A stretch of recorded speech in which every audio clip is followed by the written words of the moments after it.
Welcome back, everybody. What a great start to the day. Thanks to Bernard and Mike for kicking us off with a lot of great energy.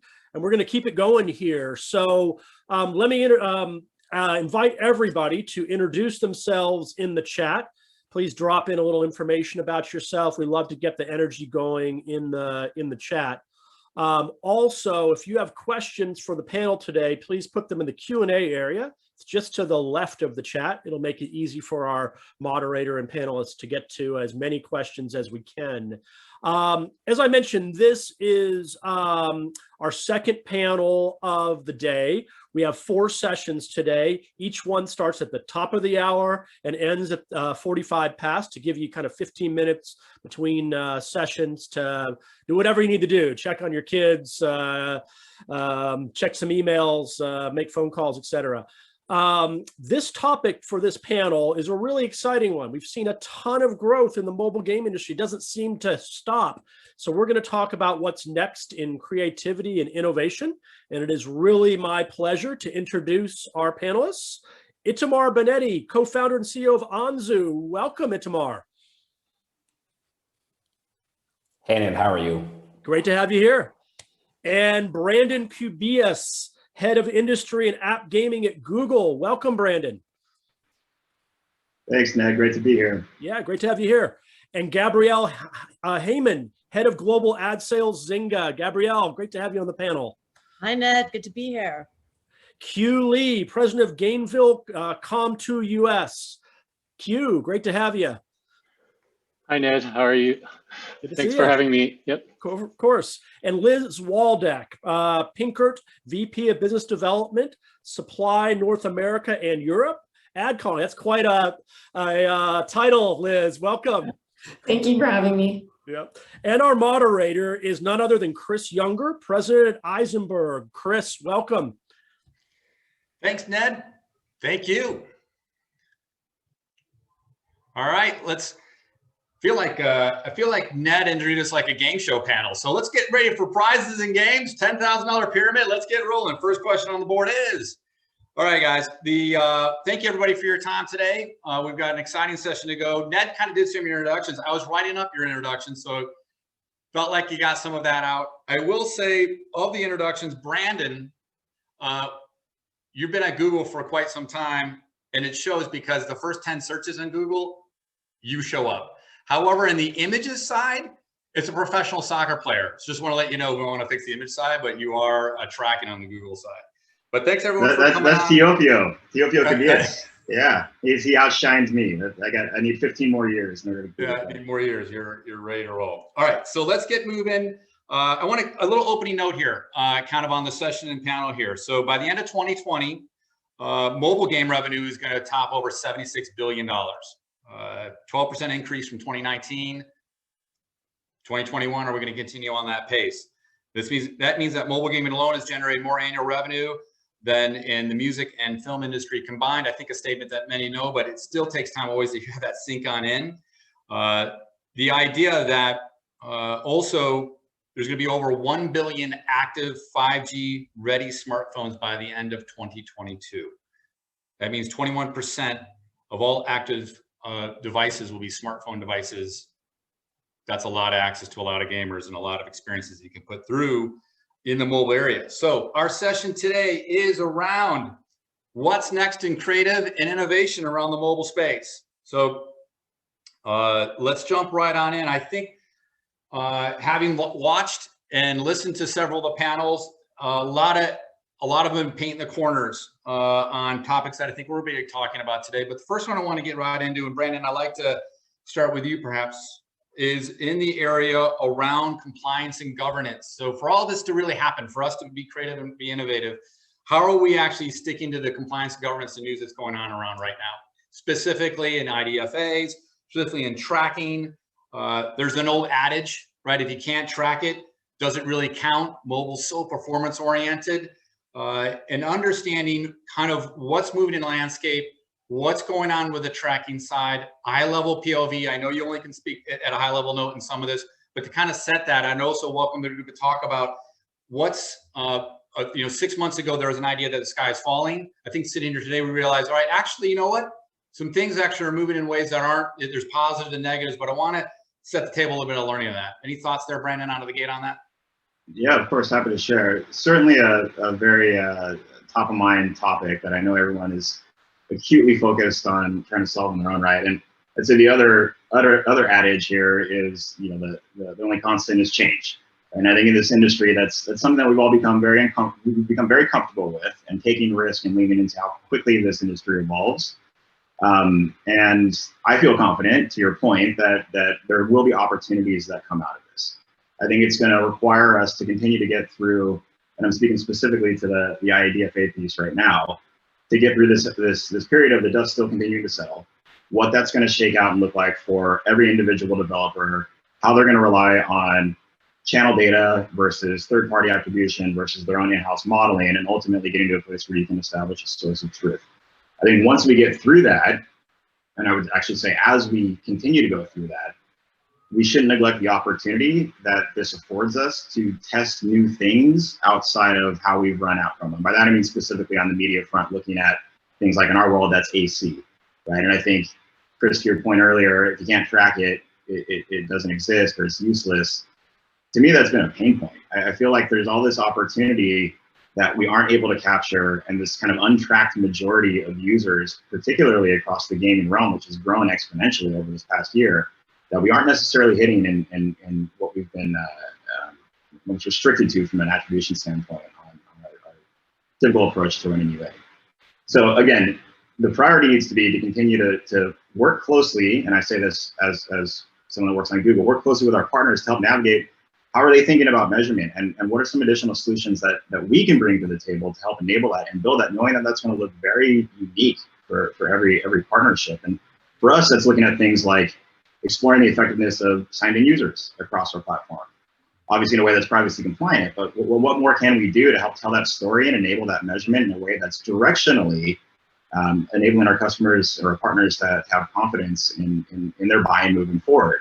Doubling down on offering incrementality tools. That's a huge component to this, and one that we've, I would say, tested and that we've kind of started to get off the ground, but I think it's going to become much more core to how media buyers are ultimately going to be making decisions moving forward. And then one other thing, again, very specific to our platform that I've got here is just the progress that we've made in integrating Google Analytics via our Firebase SDK over this past year with our partners. That's opening a whole treasure trove of new data and insights from an audience perspective that we want to lean into and really understand how do we segment that most effectively in a way that it can inform a creative targeting strategy or even a game experience strategy when you think about the dynamic experiences you want to offer in terms of deals or updates or targeting from a creative perspective. So I see a lot of opportunity there, and I'm eager to explore how we can get into that, because longer term, I also see when I think through mobile gaming and the performance elements of that, you can't ignore that we have our friends in the PC and console side of the house coming in pretty hot into gaming, and they're bringing very sophisticated advertising strategies on brand platforms. I want to work with my partners to make sure that they're in a position to succeed in that environment and to start to understand how do we draw the connections between CPI, CPA, ROAS, PLTV, and ad recall, awareness, favorability. I think these are all very important and exciting things to dig into, but we're gonna have to lean in. We're gonna have to take risk, and it's gonna be a long journey. All right, so excellent, and I understand. So and to set it up, and I think you've articulated well where privacy, data access, transparency, that the idea that perhaps there was going to be a lockdown or inability to properly track based on a user's ability to opt in or opt out. And the fact of the matter is, there actually is an enormous amount of users that have no problem opting in, knowing that they're going to be served or operating actually content that's meaningful to them versus being completely opting out altogether. And so from what you just said, Brandon, I guess I first want to go out to maybe Liz or Itamar. You have products obviously that also work on tracking and data compliance and everything. And it's 14 updates been out. Have you noticed any impact in any of your business or any friction created from this, or it's really been business as usual? Of anything you're starting to innovate or develop new things to actually as you're working to market? Either of you have any input on that side from what Brandon went into? And then I'd love to hear from the publisher side of the business last year, but on the service side, ad serve side, either of you have any insight there? Liz, you want to start or I take it? Go for it. Sure. So yeah, I mean, Chris, interesting topic. I mean, because our business, I mean, in-game advertising is maybe like a sentence in what we do. In-game advertising is basically taking digital out-of-home ad formats, posters, billboards, exactly how we communicate with brands in the physical world, and putting it very natively in the game world. And we're acting cross-platform, so console, PC, mobile. But just maybe a sentence to give some context. So our business is around brand advertising, and because of that nature, and because we're not focused on clicks and performance marketing, there's less of a need to focus on behavioral targeting, because in a performance world, it's about who will click, who will do the action. The behavioral data is crucial to drive engagement. From a brand perspective, it's about the reach and the audiences and the safe environment and the ad exposure and the brand impact. So our work is focused on, like the contextual relevancy for a brand in a game, and a lot of areas where the IDFA is actually not needed. And it's like, it's a nice to have on top, because think about it, we work on PC and console environment where there's no cookie, there's no IDFA. So our whole platform is based on a privacy first concept. So nothing really pushes us back from that IDFA changes. And on the other side, because a lot of mobile game developer who were very, relying on ad dollars coming from performance and from behavioral targeting, where there's now maybe a hit on iOS on that, that's where we can help to compensate and help their businesses. So that's what we see from our side. Yeah, and I do want to talk about the friction a little bit. So for Gabrielle or Q, has UA been impacted at all with the discussions around going on with Brandon we talked about privacy, information, IDFA. Has there been any massive changes? So when there's publishers and developers listening right now entering the space, is there any concern or any opportunity or anything you've innovated in your businesses to address some of these, what might have been appeared to be obstacles, maybe now are opportunities or elements there? I'd welcome any insights there, either from the ad standpoint or from the product standpoint. Gabrielle, please. Sure. I think that, well, we just recently announced that we acquired Chartboost, which I think is part of the strategy to buffer against IDFA. So really, I think it's about bringing control in-house, being more in charge of your destiny by being able to control kind of every piece of the puzzle. And so obviously for Zynga, we've acquired a lot of studios, we've acquired a lot of talent and a lot of users. So being able to cross-pollinate all of our games to our large 170 million monthly uniques and having the ad tech infrastructure to be able to do that has been part of our strategic look forward. Q, I don't know if you want to add something. Q, you got 100 million on your side at with Sumner. So yeah, please talk about yours. Yeah, so I think we've been more focused on brand and creating more content instead of focusing a lot on user acquisition. But and I think the attribution networks, they're smart enough to square things down and then figure out where it's coming from and all of that. But I think the bigger thing is, like, instead of looking at the numbers, I think it's a great opportunity to actually engage more with the community and also listen directly from them and see what the users really want. So I know, like, numbers can, the user voices can have a lot of noise, and the numbers can speak reality. But I think it's a great opportunity to reset ourselves and then look at what we have and look at what's important. Excellent. Actually, we are going to get into community in a little bit, and I think it's a really great point when we think about different ways of being creative and innovative. So I just want to put a cap on this area from the service side of it. So first with Itamar, then Liz, I want to follow as well with you. So when it comes to revenue modeling through in-game advertising, so innovative big idea number one, in-game advertising, so to speak. And Zynga and many of you work in different ways and forms. But Itamar, you kind of gave a little lead into your product. You talked a little about how your company's working, a new company, Forge, having some great success. In-game advertising isn't necessarily the newest on the block. There, I recall in early 2000s, I think we talked about something with Double Fusion, with Massive. So out there thinking about revenue modeling, friction and adoption, and driving through that. Can you quickly talk about what marketers, what publishers, developers can expect today when revisiting this idea of doing in-game marketing? There's a difference between an interstitial between a game experience and embedded in the game experience, and how that actually works and performs, if it's something that we want to consider as a creative or innovative execution moving forward, that your idea and your product is offering, that perhaps is something that's been eluding the market for a few times, that now is fresh and familiar based on what you're offering, please. Yeah, I mean, a big topic, we can speak a lot about this. I mean, you know, the concept of in-game advertising is not a new concept. For more than 20 years, companies tried to make it happen. And what we felt is that it was a great idea, but timing wasn't right. So we're the first company that, you know, like addresses in-game advertising, number one, in a world of programmatic advertising. So like the automation from the demand side it brings the scale that was lacking on the Massive and Double Fusion days of booking a campaign and integrating with the brand one by one. Second, there was no connectivity on the devices back in the day, so it wasn't really real time.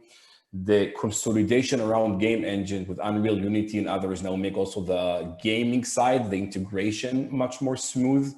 So there's no need for source code access, which was a big problem of AAA games, to give that to the vendors back in the days. But I think the main topic is changes around perception. So marketers today are excited about gaming. It's pop culture. Everyone is a gamer. Back in the days, a lot of marketers were still seeing gaming as this, you know, niche audience of geeks locked in their basement. That was pushing back a lot of this concept. And from a gamer and game developer perspective, back in the days, it was the high, high peak of selling $60 console games. Now that's changing, 40% decrease, move to free to play, pressure around lot boxes in purchases. The two main business models are being challenged. So now there's more openness for both supply and demand to look at this. So that's really what's changed in the last decade. So in terms of what we do, I mean, we integrate with game developers. We give them the ability to be in full control, which placements of the game they want to put ads, which content they allow, which data to share. And after this one-time integration, we can dynamically change the content and set it in a programmatic way and personalize it on a device level. So from a game developer, the 4 points to consider if to use something like this is like, how much time will the integration take? How meaningful is the revenue opportunity? And people are talking about, even Bernard talked about earlier with cross-platform in the other session, the idea too, the technology being able to seamlessly work across platform, whether it's in a mobile device, whether correct. Now today, that's matured in the ability for the SDK to work that way, correct? So it's a concept of a single code base where 90% of the code is similar to all platforms, and then there's an adapter to each platform, console, PC, mobile, and each engine, Unity, Unreal, custom. So like as a cross-platform developer, you can have our solution for all your different environments. And I think that's a big opportunity around starting to think cross-platform and not around separate environments and in user journey. And that's a big topic we can, of course, discuss. But going back, yeah. So Itamar, that's excellent on a technical side. So Gabrielle, on the brand side, right, being able to make sure brands are properly welcome into gaming experiences. Zynga does a great job, I believe, not only with some of the IP you're working with, but some of the brand partners you're working with.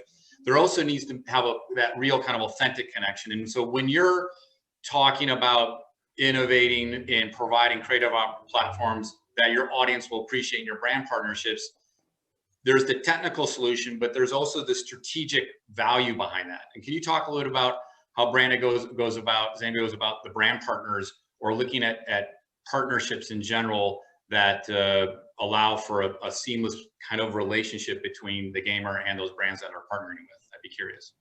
Yeah, definitely. So, you spoke before, and Itamar spoke to, there's like the integrations, there's the interstitials, and then there's sort of the in-between, like which, Anzu's doing like the programmatic billboards, et cetera.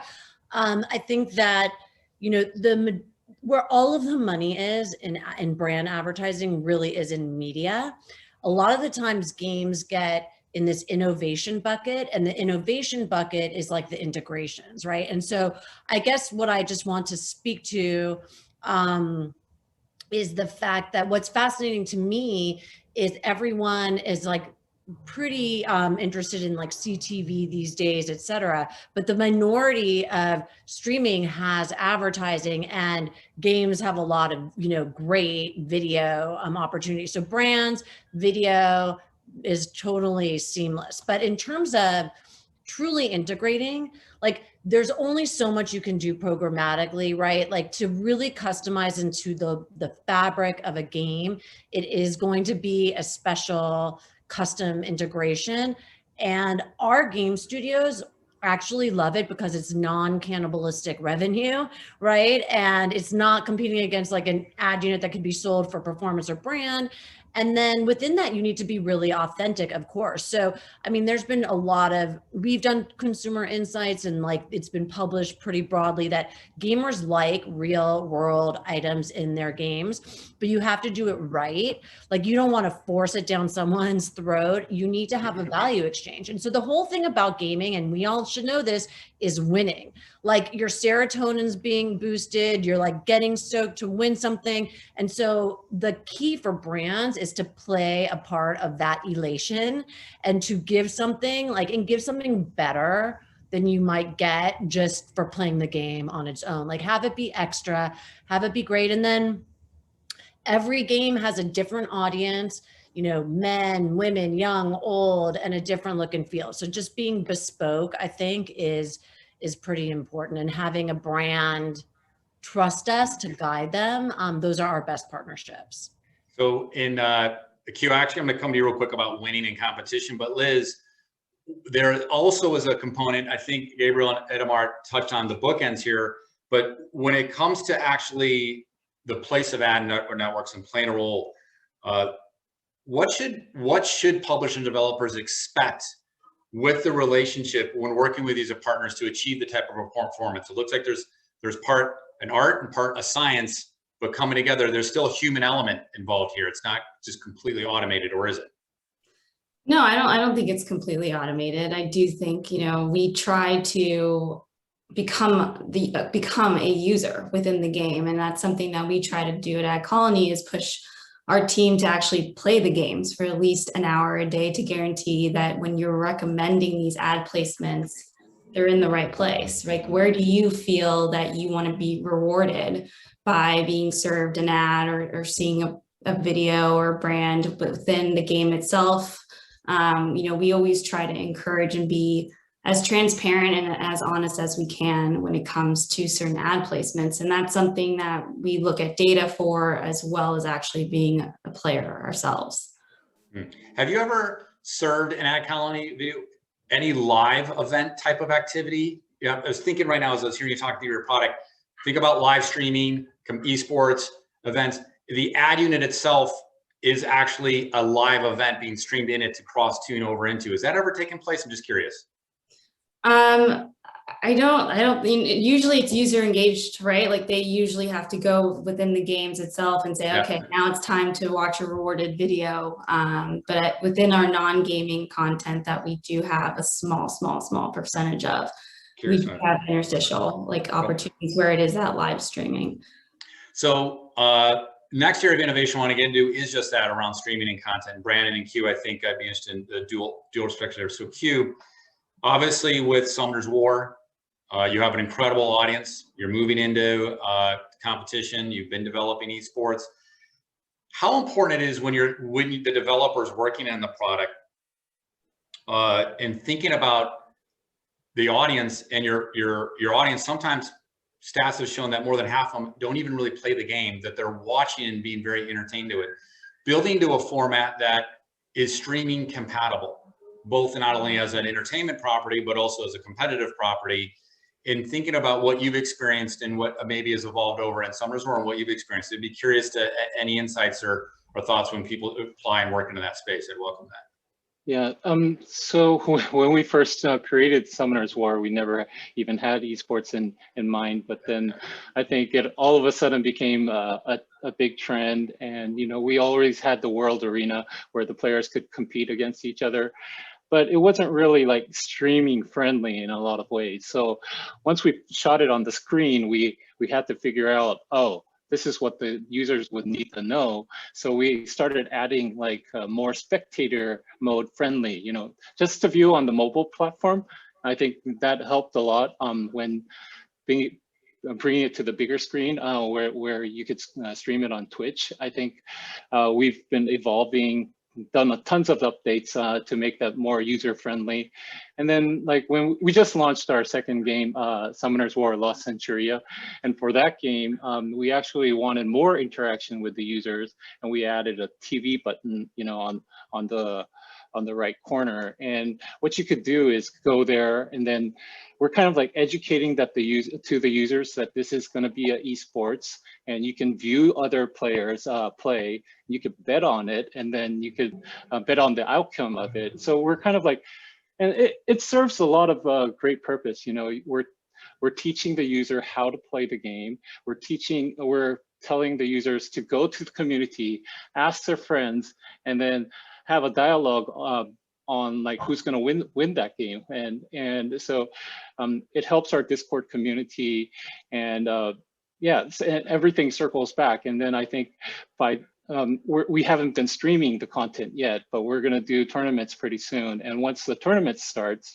everybody will already be pretty much educated. And I think, we're learning right now, so mobile esports is still fairly new, but yeah, it's still a lot of people say you could do esports on mobile, but we're trying to pioneer that, and then doing a lot of more creative stuff to make that happen.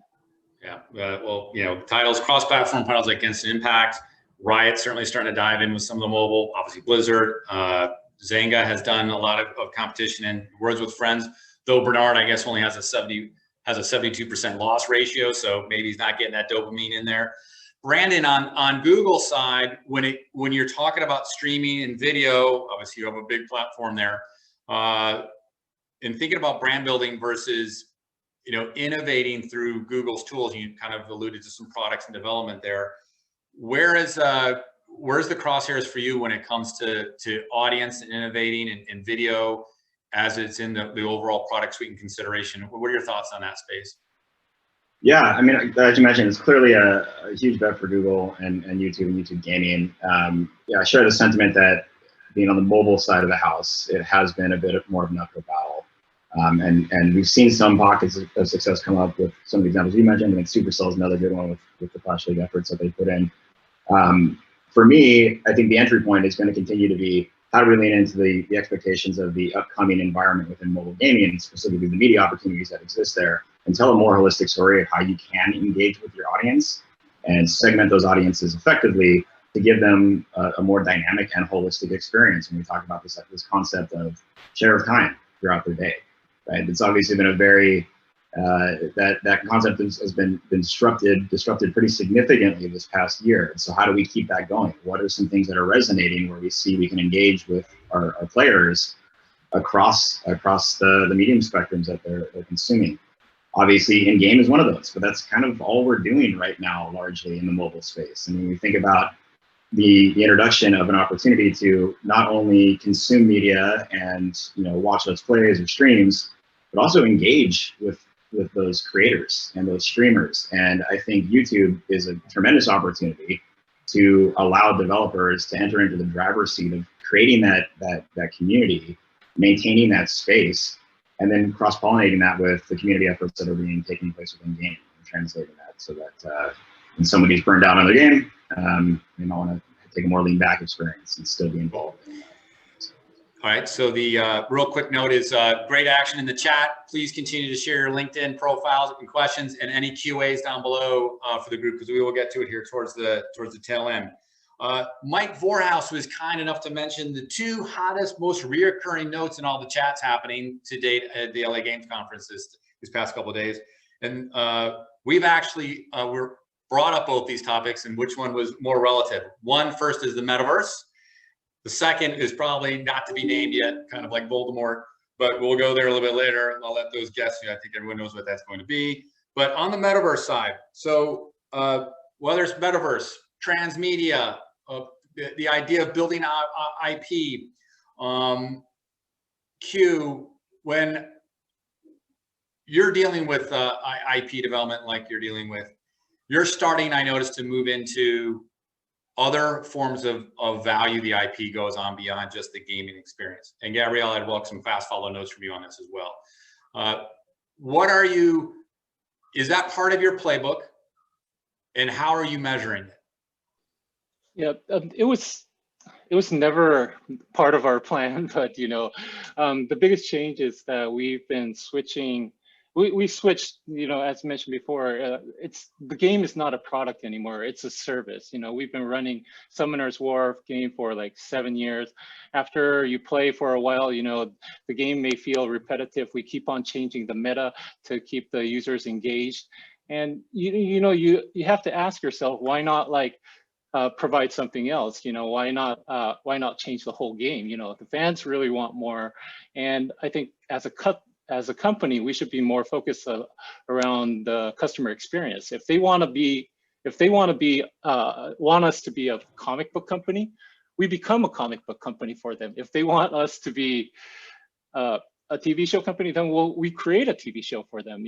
Because I think game creators, really are like metaverse creators. They're world creators. We spent the past few years reverse engineering the game and trying to make a story, build a backbone out of it. But when I talked to the producer of the game, the IP creator actually had this whole world in his head all along, the whole time. All we had to do is extract that out of his head and then create it into different types of contents, So yeah, we just launched, we're not the best comic book creator, so we partnered with Skybound Entertainment, and they made an awesome comic book that's just released this month, and it's going to be great. I think there's already very high demand. We could measure it by the amount of sales that we're getting, the amount of views that we're getting from it, but the most important thing is that the fans are really happy to see that this, throughout the 7 years, there are fans who logged into the game every single day from the launch date up to now. And, they're already living and breathing this world. We're just a single game, but we're kind of a metaverse to them. So, I think we just have to keep on thinking about what's the best medium, and our thoughts have changed throughout too. So we invested into webtoon companies, we invested into visual effects company. As a game company, I think the definition of a game company is also changing. It's all about the fan experience, the customer experience is what I feel. Yeah, it reminds me too of Angry Birds when I remember a statement came out that we're Disneyland, not a game, like the idea of an entire park, an entire theme. So there is something innovative in there in terms of these audiences are rabid. Concerts aren't just being streamed in Fortnite because it was an afterthought. It is a crafted overall journey around understanding the audience, the entertainment, and the value, and if you really want to go down that path. Gabrielle, how does Zynga approach it? I mean, you have some incredible IP in these areas where you are part of someone else's metaverse, quite frankly, right? The experience is being extended, but you also have your own world in those areas. What are your thoughts there? Because I think where I want to go with this now is I want to have a dialogue a little about community and the relationship with community. And my quick note on there is, for the last 12 months, 18 months, everyone here has enjoyed an incredibly new growth in your communities. They've been at home. Their time has now been relegated into a confined space.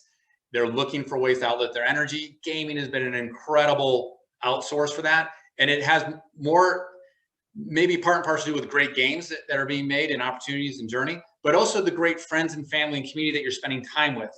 So as we move into a post-pandemic world, knock on wood, that time and how we continue to hug that community, build that love and build that area. I'm interested, Gabrielle, because you're Gabrielle, you got incredible audience. You talked about the hundreds of millions of players you have. How is that being ushered? Is building metaverse-like stories and arcs going to retain them? Is it really just acknowledging the group? What are we doing around community, building that relationship with the brands and continuing to sustain that? What challenges await? Or is it, you know what, our job is done, they're just going to stay with us? Like, what are our thoughts there? Yeah, well, that was a lot. It was interesting because the Mike Morehouse, Bernard Kim panel from before, Bernard Kim is our president of publishing. Mike asked, like, are you guys kind of like frontline workers? I mean, listen, obviously we're in our homes making games, but I think that what he was saying is like what we've meant to people. And it's been really amazing and almost overwhelming to see the type of connection that games have played. And it's not only Zynga, like my kids, I have a 2nd and 5th grader, like Roblox has been key to keeping them connected to their friends during lockdown. And so, and obviously we always ask, what will our players thank us for? And I think that, you know, being part of community is a really big part of that. So like playing on Words with Friends with your kids, like that went away to college, all of these things have always been part of our story.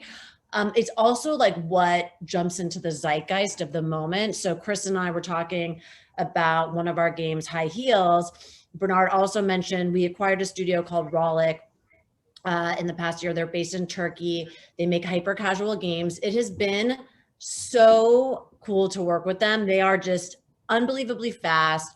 They're ad supported. So for my team, it's like a candy land, like awesome opportunity.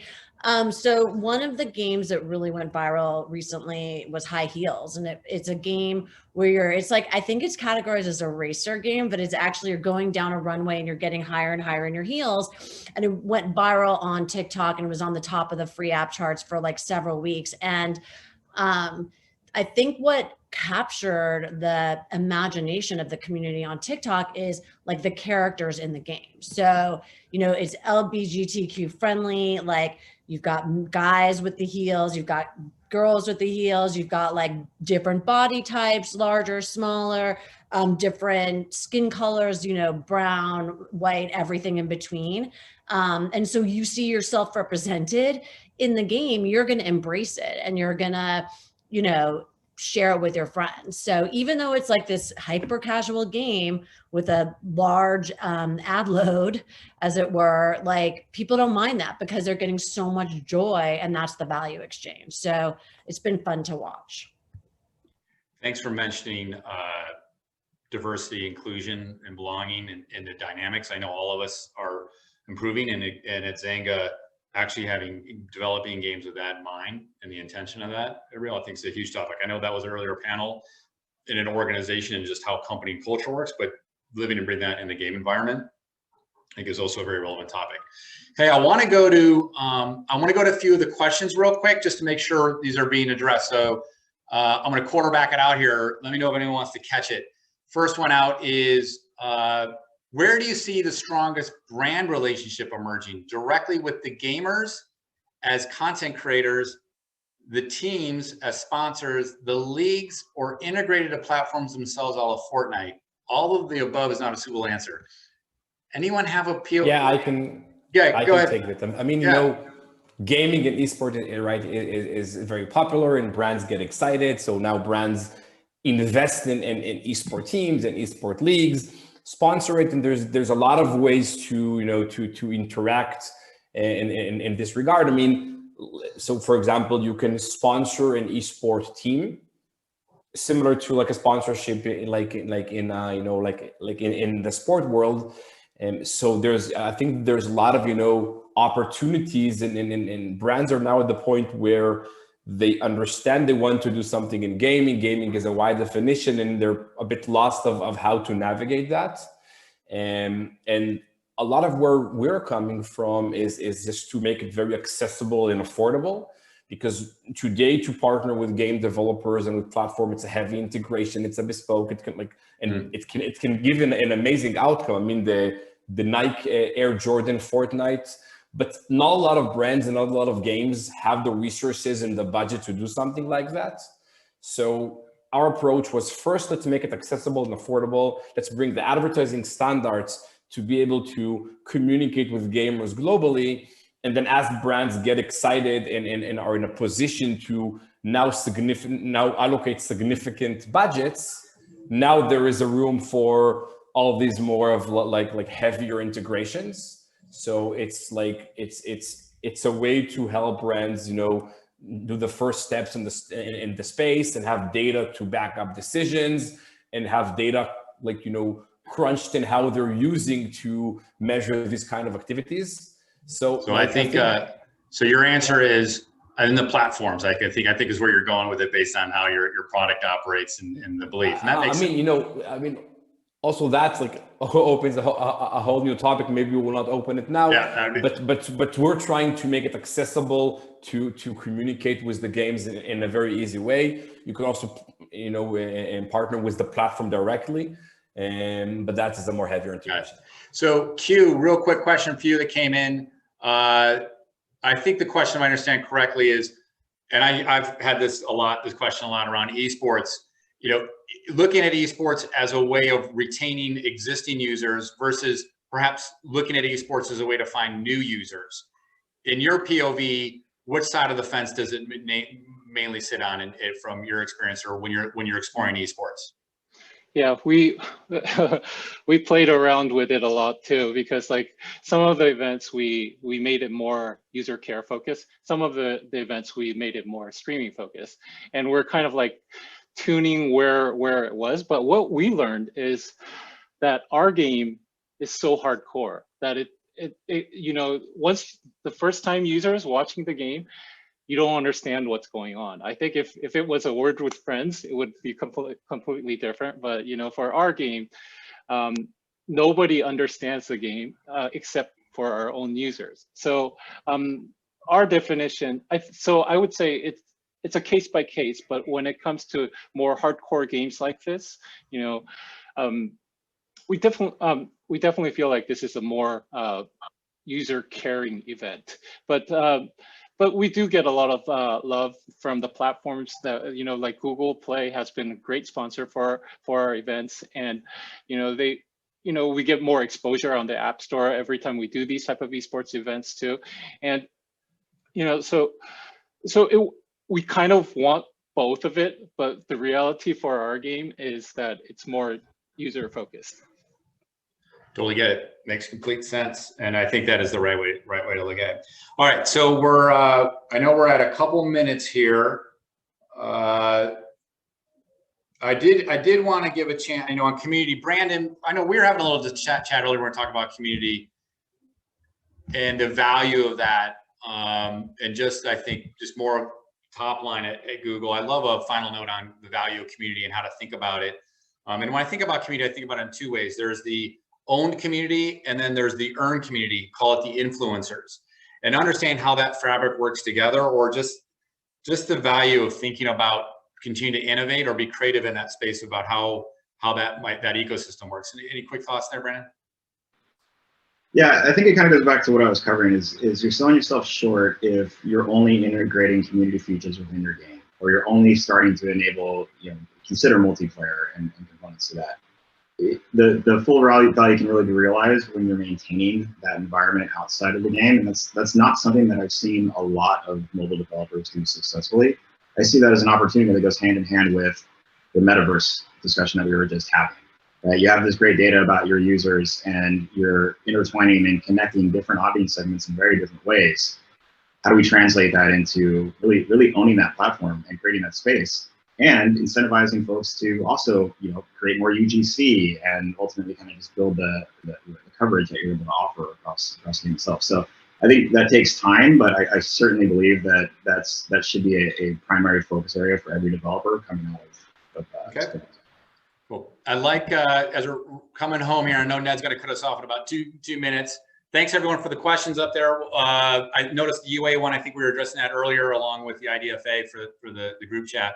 I love just a quick one or two notes from each of you as we come in summary that is around either creative innovating or what you're playing or what you're reading that the group here can take away to continue their brain trust to their start at the upper corner. Itamar, any thoughts there? Yes, I mean, I'm really excited about the intersection of brands, gamers, and game developers. I think, gamers are getting more open for brand activations, brands are getting more excited about gaming, game developers are looking at brands as a new income source. So there's a lot of innovation in areas to explore in that. That's number one. Number two, game engines. I mean, in the past, game engine was about building games. Now it's game engines are becoming the reality engines. In-car entertainment, AR, you name it. I think there's going to be a lot of innovation coming from the infrastructure game engines allow. And number three, you asked about the book. I recently read No Rules about the Netflix CEO. Highly recommended. Okay, thanks for the hot read. Gabrielle? Yeah, we were saying before, I mean, between my job, which I love, and my kids who I love, I don't really have time for that much else. But I will say that just having the notifications from like Business Insider and Adweek and Ad Age keep me really in the loop, even with just the little headliner of what's going on. LinkedIn, like I'm a big poster of information that I see, and then I synthesize it for what's going on in my business. Which is obviously to try to get brands to spend more. And then I said before, like my guilty pleasure, I've been binging Southern Charm from Bravo on YouTube TV with a ton of ads, by the way, but it's been a good experience anyway. It's worth it. And lastly, I've been playing this game Redecor, which isn't one of ours. There's no ads in it. And I've spent probably $1,000 in this game because, I wasn't going to over the pandemic because I've not been going to movies, haven't been going out to eat, haven't been getting the facials. So it's like an interior design game and I kind of suck at it, but I still love it. Let's hope they learn something today to keep you as a player post pandemic. Liz, what about you? Yeah, I think I'm excited for is having ads actually incorporated in the game, like what we've been talking about, right? We're big about making it less intrusive for the user experience. And so what can we do to help with that? And that would be incorporating these ads within the games themselves. And then in regards to what I'm reading or watching, every morning, getting those notifications, like Gabrielle just said, that's a big help with Digital Insider. That always keeps me up to date on what's going on since things are changing so frequently. Brandon, what about you, sir? What are you watching? Yeah, I mean, I certainly appreciate you say, what am I watching? I would say my greatest source of information these days is just human-to-human connection, right? I think in this space, particularly within the gaming space, we're so tight-knit, we all kind of share the same problems here. So that's what I've been doubling down on over the past year and just getting to know more people in the industry. So please reach out in the audience. And then I would say, that's right, yeah, the human on the screen. And then the thing that I'm most excited about is doubling down on what we can explore from a measurement perspective in this new landscape, right? And ultimately, I think past year for us was all about automation. This year is going to be all about measurement and what we create that's new. Measurement action. Q, bring it home, sir. Yeah, so for me, besides reading Seeking Alpha every day, I love reading about stocks, but I've been listening to a lot of podcasts around cryptocurrency. I think we were early into the mobile space, and we think there's a huge future in cryptocurrency. We actually invested into a crypto exchange ourselves, but yeah, that's a deep hole that you can fall into, and it sucks up a lot of your time. So I try to keep myself young. I bike an hour every day, and I'm listening to podcasts all the time. Awesome. What's your podcast right now you want to throw out? Any podcasts you can recommend?